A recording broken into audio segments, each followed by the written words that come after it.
ምሳሌ መውሰድ ትችላላችሁ። ኦልሞስት 17 ዓመት አረብ ሀገር ሰርቼ እስካሁን ድረስ የቤት ባለቤት አልሆንኩም። እስቲ ነው እንግዲህ እየሞከርኩ ነው። ከሰክሰስ ቻሌንጅ የንግድ ኦርጋናይዜሽን እየቆረጡ እየሞከርኩ ነው፣ ግን እስካሁን ባይደርስኝም ዘጠኝ የመኖሪያ ቤቶች እድለኛ ሊያደርጋቸው ዛሬ እንግዲህ በዚህ ምሽት ተገናኝተናል። እባካችሁ በድጋሚ ለሰክሰስ አስበጎ አድራጎት ድርጅት አመስግኑልን። ለብዙዎች በጉጉት የሚጠበቀውን ቀን ብዙዎች ዘንድ ላይ ዛሬ አታክስን በማንጨስባቸው በተለያየ ሀገራት ላይ አሜሪካ፣ ካናዳ፣ ዩሮፕ ላይ አረብ ሀገራት ላይ ሳውዝ አፍሪካ ከሀገር ውጭ ያሉት ትውልደ ኢትዮጵያውያን ርቀት ላይ ርቆ ያሉት ወደ ሀገራቸው እንዲመጡ ሀገራቸውን እንዲገቡ እንዲሁ ደግሞ አያይዘው ወገኖቻቸውን እንዲደግፉ በምናዘጋጀው መርሃ ግብር ላይ እንዲህ በአማረ በደመቀ ሁኔታ ከኛ ጋር ስለተገኛችሁ እጅግ አድርገን በድጋሚ እናመሰግናለን። ሰላም ሰላም ቤተሰብ እንዴት ናችሁ? ደህና ናችሁ ወይ? ከኔ ጋር ለው እግዚአብሔር ይመስገን። ሁላችሁም በያላችሁበት በዓለም ዳርቻ ሰላማችሁ ይብዛልኝ፣ ሀገራችንን ሰላም ያድርግልን። ዛሬ እንግዲህ ለ3 ወር ነው በ6 ወር አላውቅም፣ ጊዜያቶችን ትንሽ የመርሳት ባህሪ አንዳንዴ ስለሚከሰት ምን ሰዓት ትኬት እንደተቆረጠ አላውቅም።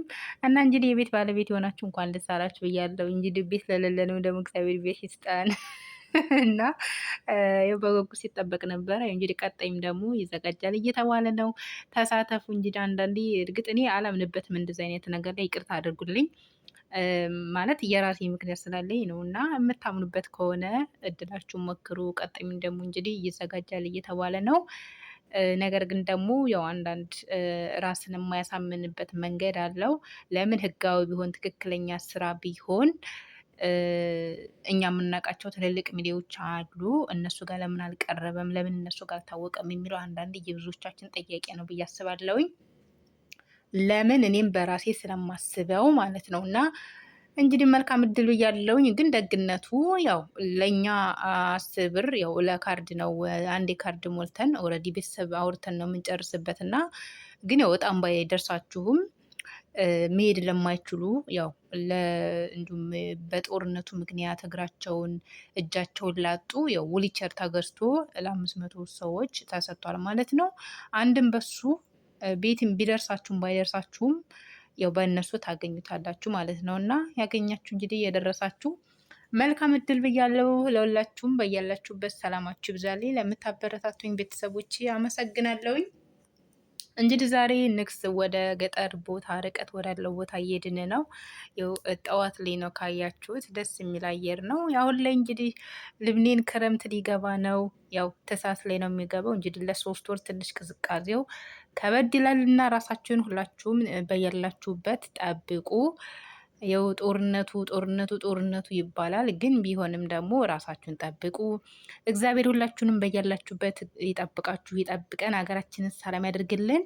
የዛሬው ቪዲዮ ይሄን ይመስላል። በሌላ ቪዲዮ እስከምንገናኝ ድረስ በያላችሁበት ሰላማችሁ ብዝዝት ትረፍርፍ ይበልልኝ። እንግዲህ ልብኔን ያው ገጠር ቦታ ከ1 ሰዓት ተኩል ከ2 ሰዓት ከ3 ሰዓት በላይ ተጉዛቸው ነው የምታገኙት። እና የውን ያለሁት ዋናው ከተማ ሀምራ ነኝ። ግን ያው እንደዚህ ገጠራማ ቦታ ርቀት፣ እርግጥ አየሩ ዘንድሮ ያን ያክል አይደለም ሙቀቱ። ክረምቱ ደግሞ እንግዲህ ከበድላል እየተባለ ነው። ራሳችሁን ጠብቁ።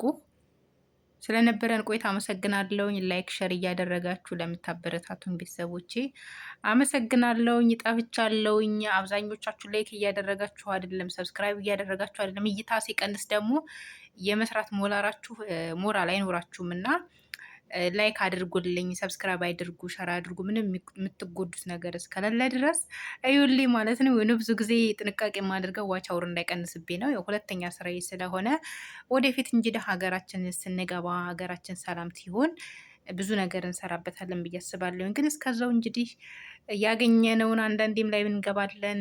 ከዛ ውጭ ደግሞ እንደዚህ በሄድንበት አጋጣሚ ቪዲዮ እናካፍላችኋለን። እና በባለፈው በፖስትኩት የቤት ቪዲዮ ባዶ ቦታ ስርልን ብላችሁኛል። እስቲ እንደ እግዚአብሔር ፍቃድ ባዶ ቦታ የእርግጥ አሁን ላይ በጣም ቀንሷል እየተባለ ነው። ከግማሽ ሚሊዮን እስከ 1 ሚሊዮን ድረስ ባዶ ቦታ ይገኛል እየተባለ ነው። ግን እዛው ቦታው ላይ ሆናችሁ ጀስት ብታዩ ወይ ብትጠይቁ የተሻለ ነው።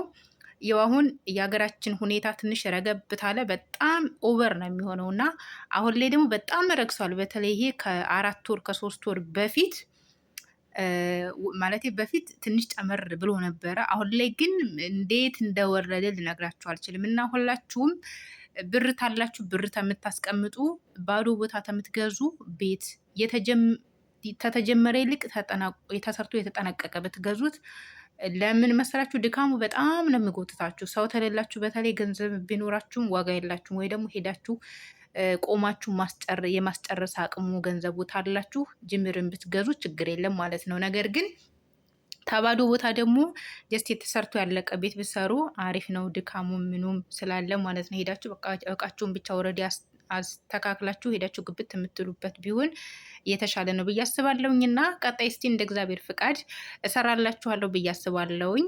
ሌላም ደግሞ የምትፈልጉት ነገር ካለ ኮሜንት ላይ አስቀምጡልኝ። ይኸው እኔ በተቻለኝ አቅም ማናቸውንም ነገር ጠይቄ ትክክለኛ መረጃ ለእናንተ ለማቅረብ እሞክራለሁኝ። ያው ትንሽ ቦታው ላይ ስላደለሁኝ አሁን ሌላ ቦታ ነው ያለሁትኝ ለዛ ነው። እና እስቲ ወደፊት ደግሞ እንደ እግዚአብሔር ፍቃድ ከትንሽ እስከ ትልቅ ከቤት እስከ ቦታ እስከ ሸቀጣ ሸቀጦች ብቻ ማተሪያል ነገሮች፣ አለባሳቶች፣ የተለያዩ ነገሮችን በቃ በአጠቃላይ ከተማው ላይ የሚገኙትን ነገሮችን በየ3 ወሩ ወይም ደግሞ በየወሩ በየቀኑ ያው የተለያየ ነገሮች እየጨመሩ እያደሩ ነው ቀነሰ የሚሄድ ነገር ስለሌለ ወደፊት ደግሞ እንደዛ እየሰራውኝ እንደማካፍላችሁ እንደማጋራችሁ ተስፋ አደርጋለሁኝ። እስከዛው ግን ሁላችሁም አበረታቱኝ። ሰብስክራይብ እያደረጋችሁ 20 ሺህ ያስገቡኝ። ተው 19 ሺህ ብኮ ቁጭ ብዬ ቀረሁኝ። ኧረ ተው 20 ሺህ ያስገቡኝ።